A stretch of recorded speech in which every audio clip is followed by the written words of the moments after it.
listen to Coach's Corner with Jay, featuring the Knowles head coach, Jay Sacosta, and our host, Lance LaFollette. For your convenience and peace of mind, Ameri Drive by Stark offers teen driver education in these locations: Woodsfield, St. Clairsville, Winnersville, Martins Ferry, New Philadelphia, Marietta, Harrison Central, and Buckeye Local. 3 weeks of classroom study is held on Monday, Tuesday, and Thursday evenings. State licensed and certified by the Ohio Department of Public Safety, Ameri Drive has been teaching teens and adults to drive for 20 years. 8 hours of one-on-one behind-the-wheel instruction is scheduled at convenient times. Call Ameri Drive by Stark at 1-800-YOU-DRIVE-2. No matter what the weather is, you can work out year-round at Transforming Physiques. For your convenience, new owner Kristen Rossiter has extended the hours. Students have the opportunity to work out before school, after school, or on Saturdays. Monday, Wednesday, and Friday, come out at 6 a.m. and get your exercise in before going to work. Adult, student, and family memberships are available. They now have 2 tanning beds and stock the best of tanning supplies. Stop out to see a large variety of sports drinks, diet bars, supplements, vitamins, and sports attire. Now is the time to start transforming your physique.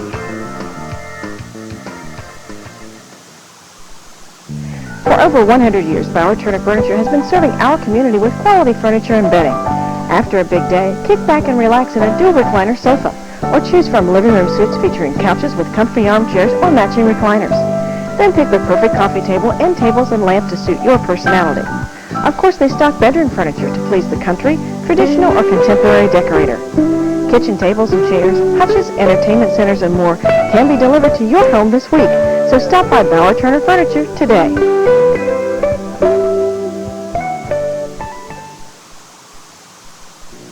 Good evening and welcome to Coach's Corner.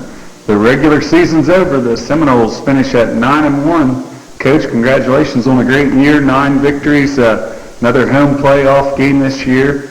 243 career wins now. That's for a lot of people that don't follow. That's 3 shy of the Ohio Valley record, and quite an accomplishment there. Just a great season overall. Well, thank you, Lance. It has been a great year. Somewhat unexpected, to be very honest with you. Not that I didn't think we could have a great year with the great group of kids that we had. But, you look back at last year, and we had an outstanding season last year, and 10-0 and in the playoffs. And looking at what we had lost personnel-wise, position-wise, we had a lot of big holes to fill.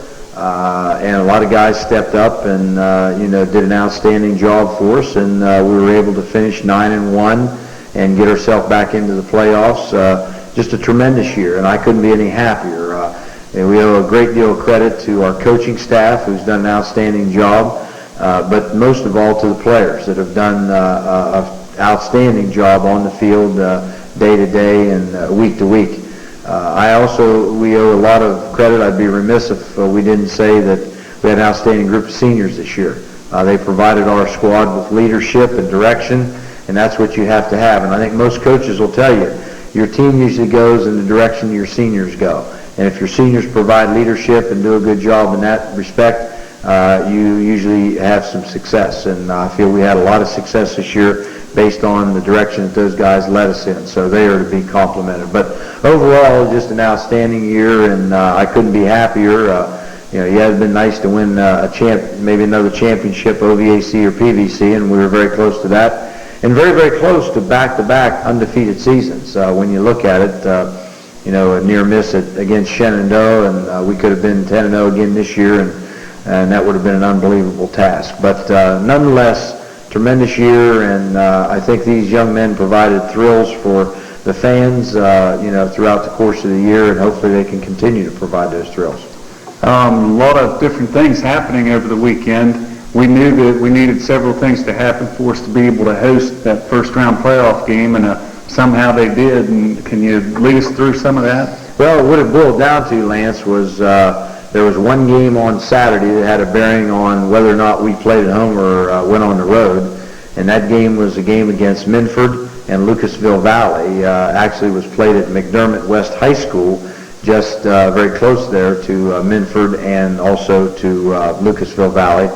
So we made the trip down Saturday night to scout Minford, because if Minford would have won that game, we would have had to go there Friday and play them. They would have had the home field advantage by finishing 4th. We would have been in 5th.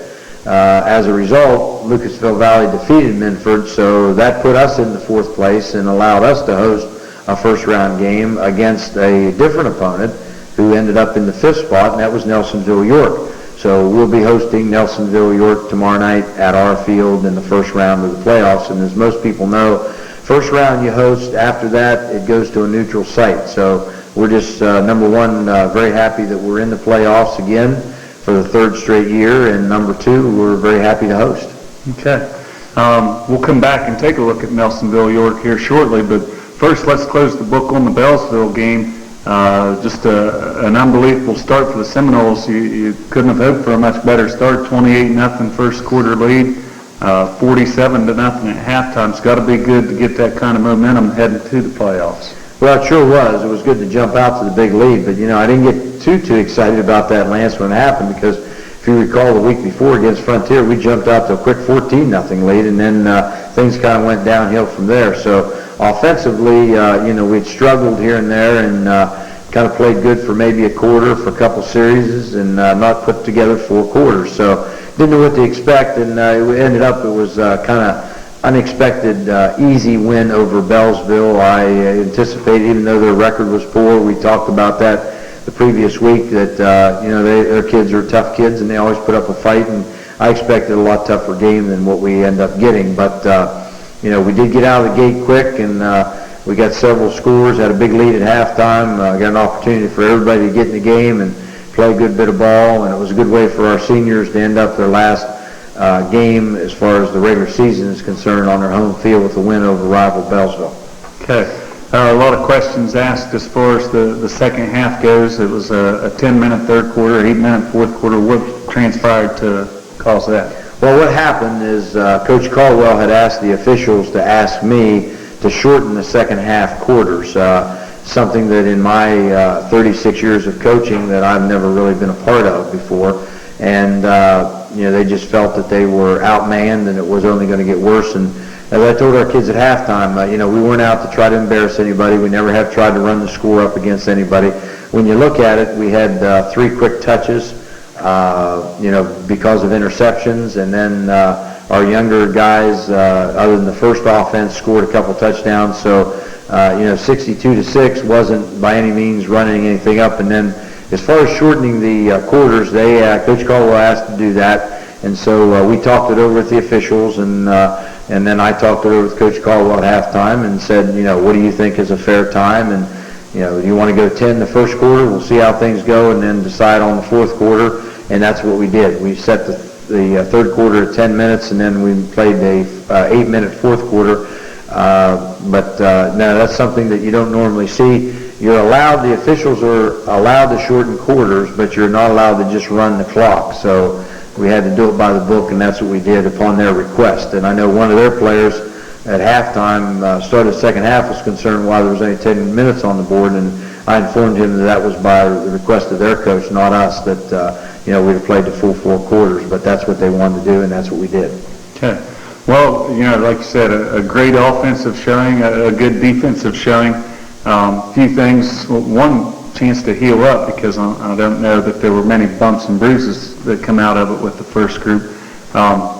Something noticeable, we didn't get a lot of work on the passing game. Is that something that you wanted to do? Well, actually, Lance, had kind of thought about that and wanted to try to work a little bit on the passing game the week before against Frontier, but things were so sloppy and so wet and muddy that we hadn't had an opportunity to do that. And then, of course, you get in a game like this where you jump out to a real big lead, and, of course, when you're up 47-0, you don't want to be throwing the football. Again, we don't intentionally try to get points on the board or embarrass anybody, but because as I told our kids, what goes around comes around, and sometimes you have those situations where you're kind of undermanned or outmanned, and you don't want to do that kind of thing. But it's something that we thought about but didn't have the opportunity to do, because we know down the road, that we're going to have to throw the ball. We just want to line up and run at people, because number one, we're not very big, and we're not going to run right at people week in and week out.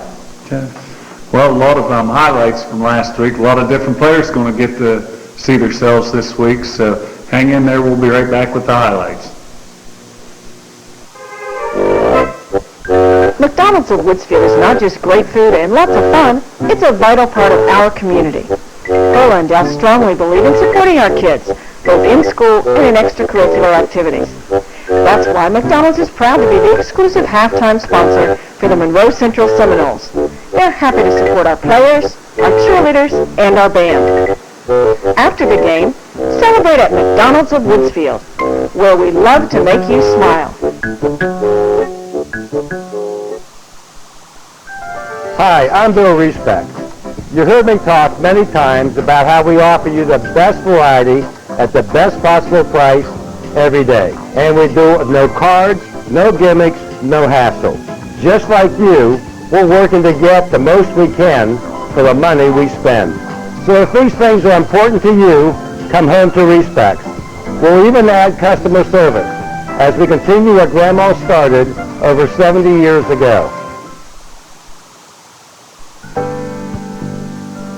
FW Shoemaker Insurance Agency celebrating 100 years of service to our community. FW Shoemaker is an independent agency representing many reputable companies for all of your insurance needs.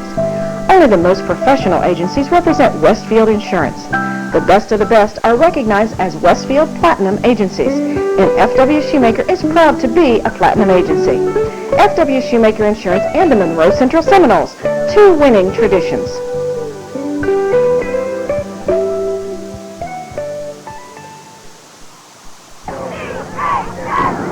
Start the highlights out with Aaron Brown picking up big yardage. Well, we're in the toss sweep to the left side here. We're lined up with a wing left and an eye backfield, and Josh will reverse out, pitch the ball to Aaron. Aaron does a nice job here getting it outside and picks up big yardage. Great way to open the game. Aaron Brown picks the ball in to put the Seminoles on top. A couple nice runs by Aaron and Gabe to get us down there, and Brown Dog will take the quick toss here to the left side. Josh pitches the ball out, gets a couple nice blocks in there by Sean Jewis and Eddie McConnell, and he takes it in the end zone for a touchdown. Curtis Merrick's been doing a nice job kicking all year. Here he does a nice job on coverage. Yeah, he does an excellent job getting down here, and as you say, he's done a fine job on kickoffs. Here he gets one deep to about the 6-yard line, and then he comes down and makes a good hit on the kickoff, and that's what you need on those special teams. After a Beallsville punt, Seminoles cover 61 yards in one play thanks to a nice run by Gabe Gordon. Well, surprisingly, this play went the distance for a touchdown because they had a blitz on, kind of like right where we were running. But Gabe does a heck of a job getting out of traffic, and then he turns on the afterburners and speed here and takes it all the way in the end zone.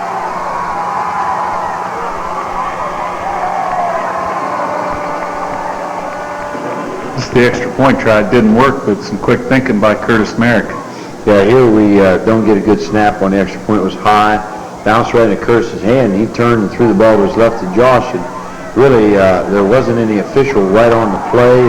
The umpire ruled that it was good, and then they overruled him, saying that he didn't get inside, or he was out of bounds, or didn't get inside the pylon to be good on the extra point. But it looked like it was good to me. Third Seminole touchdowns also courtesy of a one-play drive. 40-yard pass issued to Kenny Robinson. Well, we get the turnover on a fumble, and here we go deep to Kenny down the side, and Josh does a nice job faking, stepping back, gets nice protection, throws the ball deep, and Kenny has great concentration, steps in behind, makes the catch, and takes it in the end zone. Different look here, Coach, for the extra point. They line up in a single wing, look to the left, and Gabe takes it off left tackle, takes it in for the extra point, 2 points. Tailback Aaron Brown picks up more big yardage for the Seminoles. Yeah, nice run here by Brown Dog. We'll line up in a double tight formation, and you'll see Brownie go off the left side out of power I, and he does a nice job getting out a little bit of traffic there, and kind of turns on the speed, and he's got 2 or 3 guys in pursuit, takes it down about the 7 or 8 yard line, puts us in great field position to score. Aaron Brown takes the pitch from Josh Ishii to score again. Well, we're in a power I set here, Lance, and for one time, very few times, we've done a nice job of running the option. Here we'll fake to, Josh will fake to Gabe inside, and then he comes out and pitches just as he's about to get hit, and Brown Dog does a nice job cutting inside of 2 defenders and takes it in for the touch. Curtis Merrick on to attempt a point after. It's good, and a 28-0 Seminole lead. Curtis gets a nice leg behind this and booms it right straight through and deep. Done an excellent job on kicking this year. Stephen Habick, new number this week, Coach, number 76. About the same result in the backfield again. Well, we utilize Stephen on the offensive line as well as the defensive line. Right here, he's on the defensive line. Does an excellent job of knifing through there and grabs a hold of the quarterback for a sack. He's done a fine job for us on both sides, and this week he got a little work on the offensive side of the line. Last week, Gabe Gordon took an interception back for a touchdown. Here he is again this week, taking another one back. Another fine defensive play by Gabe. Here they try to throw the football, and Gabe's at the right place at the right time for us, and he picks it off and takes it back. We got a little pressure on him. He throws underneath, and Gabe steps in front and then outruns everybody in the end zone for touchdown. Beallsville in a passing situation, you bring in the nickelback, Coach, and he does what he's supposed to. Now Tyler Graham here, number 22, does a fine job. Outside linebacker, he reads things all the way. Darby throws and tries to force it in. We got a guy behind the guy in front. Tyler's the guy in front. He makes the catch and gets it in the end zone. Nice catch, nice return. Coach, 3 interceptions in a row there in the second quarter. This time it's Josh Ishii. Well, good defense and excellent pressure, and they keep trying to throw it, and we keep picking it off and running them back. So that's what you like to see on the defensive side of the ball. But here Darby again will go back, and he's got a little bit of pressure there at the end. He tries to throw the ball, and Josh Ishii steps up, makes a nice catch, makes a nice move right there, turns the defensive man completely around, and does a real good job getting the ball down in scoring position. A lot of new guys in the game right now, Coach. Here Jordan Seiler takes the ball in for the next Seminole touchdown. Yeah, we have second in the second quarter here, and they got the ball deep in Beallsville territory, and we run the belly to the left, the outside, and Jordan Seiler sidesteps a guy and takes it in the end zone for a touchdown. New kicker in the game for the Noles, same result. Kyle Singleton here, our JV kicker, does an excellent job booming it through, and that's his first of 2 extra points on the night. Beallsville tries to run the ball here in 55. Curtis Merritt comes through to stop him in the backfield. Curtis, a defensive tackle here on the left side, does a fine job defensively, getting the type of penetration you need to get on defense, and he gets things before they even get started. An excellent defensive job that time. Beallsville forced the punt from their end zone. Dan Miller comes through to block the punt.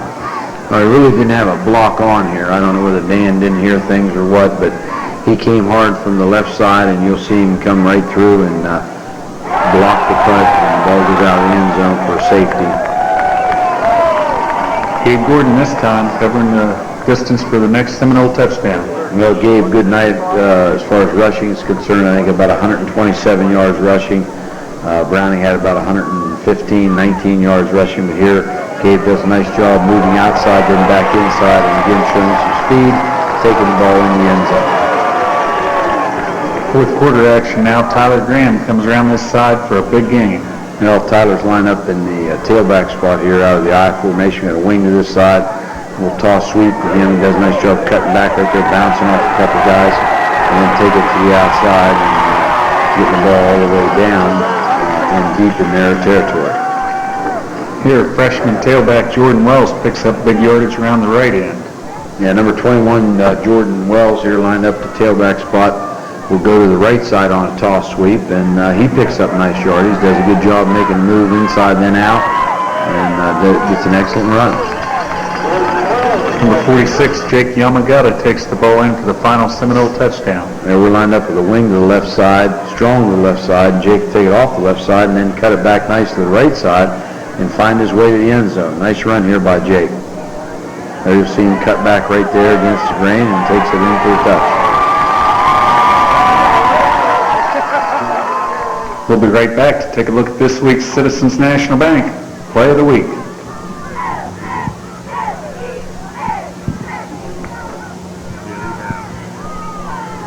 Gabe Gordon right up the middle. Yeah. He breaks it loose. Oh, he's in for the touchdown. Beautiful run by Gabe Gordon. He's got a dive in from about the 2-yard line.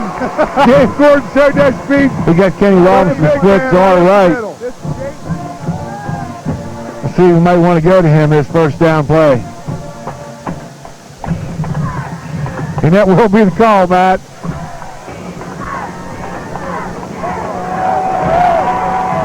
And he's got it! Touchdown! Woo!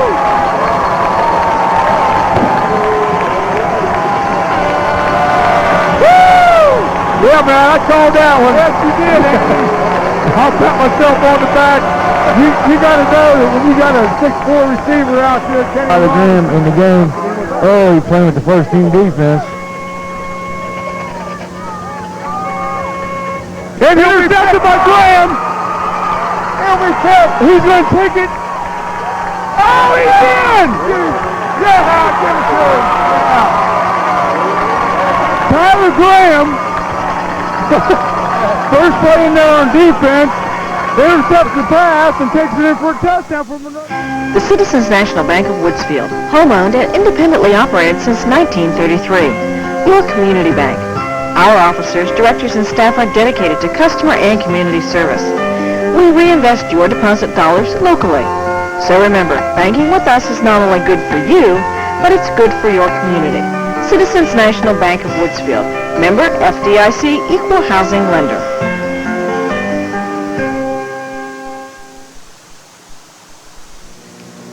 We'll be right back to take a look at this week's opponent, the Nelsonville York Buckeyes. I'm not buying till I checked on board.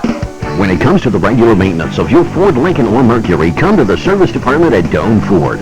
From oil changes and brake work to alignments and major repairs, the service department at Doane's has state-of-the-art equipment and factory-trained technicians to keep you on the road. And for all types of body work, remember, Doane Ford's Collision Center is a direct repair shop for all major insurance companies.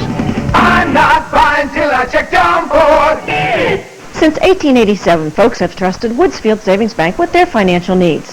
So when you need someone to lead you with your financial decisions, come to the friendly folks at Woodsfield Savings Bank where customers count. Because of your busy schedule, we offer a drive-through and night deposit box, as well as convenient parking, direct deposit, and automatic payments. The folks at Woodsfield Savings Bank truly believe that making an investment in our kids brings the biggest return to our community.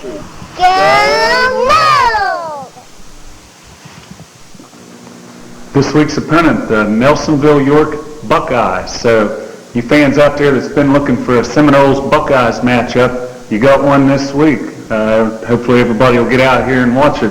Nelsonville York 7-3. They're located near Athens. I think most people know where Nelsonville is. About a 2-hour ride, I would say. Approximately, yeah, Lance. I'll turn it over to you, Coach, so you can fill us in a little bit as far as the league they participate in, schedule, and some scores. Well, they are the Buckeyes. They are 7-3. They won't look like the Ohio State Buckeyes because their colors are orange and white. They look more like the Cleveland Browns rather than the Ohio State Buckeyes. But that is their nickname. They started off the season with 2 losses in a row. They lost to Athens, a bigger school, 35-6, and they lost to River Valley, 18-7. And then they defeated Fairfield Union, 14-7. And I might add that Fairfield Union is a team that beat Amanda Clear Creek, whose only loss was their only loss of the year, and they ended up number 1 in our region. The following week they lost to Minford, a team I told you we thought we might play, that also ended up in the playoffs and played Shenandoah. They lost to them 30-19, and then they went on a run where they defeated Trimble 21-18. Trimble was a 9-1 team on the year. Vinton County they defeated 35-15. They defeated Meigs County 50-8, Wellston 38-12, Belpre 18-14, and last week they defeated Alexander 40-13. So thus far they have scored 248 points, averaging 24.8 points on offense, and they've given up 170, averaging giving up 17 points on defense. 7-3 as we mentioned. They ended up in the number 5 spot and 4 plays 5, and that's why we're playing them this week. Offensively, they like to run the football probably first. That doesn't mean that they can't throw it. They will throw it.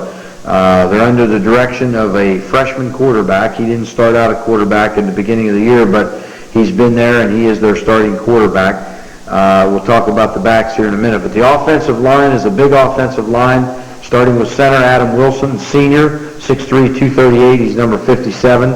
Right guard is Joe Martin, number 54, junior, 6'1", 221. And left guard, a senior, Ricky Craig, 5'9", 218, number 72. The tackles are Travis Saylor, a sophomore, 5'9", 245, number 77. And junior Mike McCain, 6'6", 290 pounds, number 78. Their tight end is number 88, Chad Berry, a senior, 6'3", 191. And the other end, sometimes a split end or tight end, Eric Davis, a junior, 5'11", 170. I mentioned their quarterback being a freshman. That's Jay Edwards, 5'11", 175, number 8. Their fullback is Ryan Cunningham, number 26. He's 5'9", 178, a senior. And senior tailback Brandon Maiden, 6'3", 185, number 16, who started out at quarterback and is now at tailback. And wingback is number 7, sophomore David Jolly, 5'11", 156. As I said, they like to run the football first. They can throw it. Edwards has gotten better each week. He can also run the ball. But the two guys they like to go to is Ryan Cunningham, their fullback, number 26. He has about 800 yards rushing on the year. And their big guy in the backfield is Brandon Maiden. He's number 16, 6'3", 185. He's rushed for over 1,100, almost 1,200 yards this year, and he's their real go-to guy on offense. They'll run out of a double tight with a wing formation. They'll run out of an I backfield. They'll run out of a power I backfield. They will split some people out. Times they'll run double slots to the wide, and they'll run a little option off of that. They'll throw the ball off of that. So, they're not what I would call a complete diversified offensive attack, but they do several things. But they like to run the ball, and they'll try to do that first with their big lineman up front. Okay. 6'6", 295, I think you said on one of those guys. That's a horse. Yeah, they're big up front. There's no doubt about that. They're probably not as big as Shenandoah up front, but they're big because, Shenandoah had the 305 tackles and 245 and 235 at the guards, but they are a good size up front. Okay. As far as roster, did you have a chance to look at the roster as far as numbers, how many kids they have out? They have 47 kids out. We have 45, so we're pretty close there as far as total numbers are concerned. And I don't think they have a real overload of any one particular class. As you can see, most of the guys that are playing, starting offensively, they have a couple sophomores in there, but most of them are juniors and seniors. Okay. Defensively, what can we expect as far anything different than we faced this year? Not really as far as fronts are concerned. They play a 50 front. They'll run a lot of what we call double eagle. They'll cover up your guards with their tackles. They'll move those guys down inside. The nose will play head up usually, and they're usually in a 50 front. That could be a 52. It could be a 5-3. Could be a 5-4 look. So, but basically, there are some guys that don't play on or play on defense and don't play on offense. Craig is one of the guys that does play. He was one of their guards. He plays a down tackle, and Martin, another one of their guards, plays the other tackle. And then their center, the middle guard, is someone that doesn't play on offense. Number 52, Ernie Perkins. He's a junior, 5'11", 236. One of their running backs, Ryan Cunningham, and their tight end, Chad Bear, are their inside backers. Charlie Wind is their strong safety. Jolly and Davis and Hicks are their secondary people. Their two ends do not really see a lot of action on offense. So they've got about 3 or 4 or 5 guys on defense that don't see a lot of offensive action. Number 63, Steve Young's a sophomore, and number 11, Kenny Handa, is a senior, plays the other defensive end. So they've got several guys there that just go one way. Okay. Do you expect them to try to stack it up on us and stop the run or anything? Yeah, I figure they will. I figure we're going to see, like a lot of other teams, and that's why I say we're probably going to have to be successful throwing the ball a little bit. They're going to probably put, 6 to 8 guys in the box, and they know that we like to run the ball, so that's what they're going to probably try to stop first. Okay.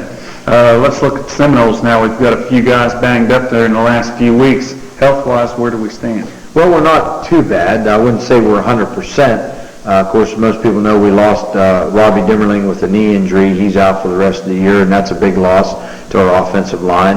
Eddie McConnell had a banged-up ankle, but he seems to be moving pretty good. Sean 80 kind of twisted his ankle, not in the game, but after the game, and he's hobbling a little bit. We hope he may not be 100%, but I'm sure Sean will be ready to go. You're going to have a hard time keeping him out. Other than that, we had Chris Jeffers out last week, didn't play at all, and John Rick stepped in, did a nice job for him at center. But Chris should be back and ready to go this week, and other than that, I think we're in pretty good shape. Okay. Well, we have all kinds of things, being a playoff game, another home game, be a lot of stuff going on. So if you hang in there a few more minutes, we'll be back to wrap things up. Community is our middle name. Ohio Valley Community Credit Union. We grow with you. We grow with you.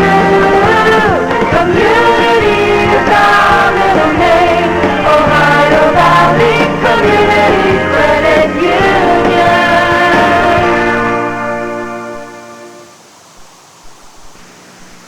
From a deck to a complete house, Woodsfield True Value has the lumber and building materials for contractors or do-it-yourselfers.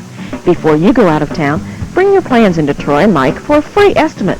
We think you'll be pleasantly surprised. Delivery is available for your project materials, too. From lumber and siding to shingles, windows, insulation, and cabinets, Woodsfield True Value is your source for building materials and building packages. So give Troy or Mike a call today at Woodsfield True Value. It's not about a color, a name, or a location. It's about the future of our kids. It's our choice and our responsibility. Vote yes November 4th. Okay, we'll cover the winners. Last week on the Sideliners board, the first quarter went to Dan Shoemaker with an 8-0. Joe's girls, they know who they are. They won the halftime score. Diane and Steve Burkhart won the third quarter score, and Scott Scooter Joris won the final score, so congratulations to them. 50-50 winner went to Susan English. Seems like she's been called all year, Coach. Been a great football season for them. Yeah, I'm sure she gave half the day. Oh, yeah, an anniversary present. Tickets this week. It's important that you remember that the tickets that are available pre-sale, they're $6 at the gate. Pre-sale tickets, adults are $6, students are $5. The thing to remember is that Monroe Central only gains from pre-sale tickets. We receive 20% of the pre-sale tickets, so therefore you need to make it a point to get out and get pre-sale tickets. They're on sale actually the tickets are on sale. They're at Monroe Central, they're at Skyview and Woodsfield Elementary during school hours. They're also sold at Hoff's Marathon in Woodsfield. You can get those tickets tomorrow afternoon, I guess, at Hoff's, or if you can get out there this evening before they close and pick up some tickets. They're not going to allow any blankets or lawn chairs until the gates open at 5:30 game night. WBNV Radio is doing the game. That's 93.5. Jeff Stevens will be doing the call there. Hops will have their sausage sandwiches again, so come out and have dinner, enjoy the game. Coach, 7:30 kickoff, is that right? Right, that's correct, yeah. All games on Friday are 7:30 kickoffs. All games played on Saturday, playoff games, are 7 o'clock kickoffs. Okay, so last year we played on Saturdays. They flip that every year? Yeah, they switch divisions. Like you mentioned, last year we played on Saturday, so all of our games this year are on Friday, as long as you play, and they just flip-flop those year to year. And I might re-emphasize, Lance, what you mentioned about the tickets. A lot of people think, well, I'll just wait and I'll get my ticket at the game. Well, if you do, you're giving the state the full amount. They get all the money. Monroe Central High School gets nothing from the game. I think a lot of people will misunderstand when they think playoff game, big crowd, a lot of money, schools benefit. No. The only way the school benefits is if you buy your ticket pre-sale. And, of course, students will save $1. Adults, they're $6 regardless.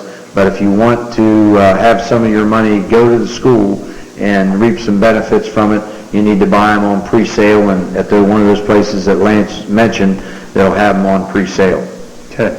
Well, Coach, congratulations on the first season, 9-1. Second season starts tomorrow night, so good luck. Well, thanks, Lance. And as we told our young men, you have to step it up a couple notches when you get to the second season, the next level, because you know that teams are good or they wouldn't be there. So we're going to play a good football team tomorrow night, and we'll have to play well. We'll have to play for 4 quarters. Okay.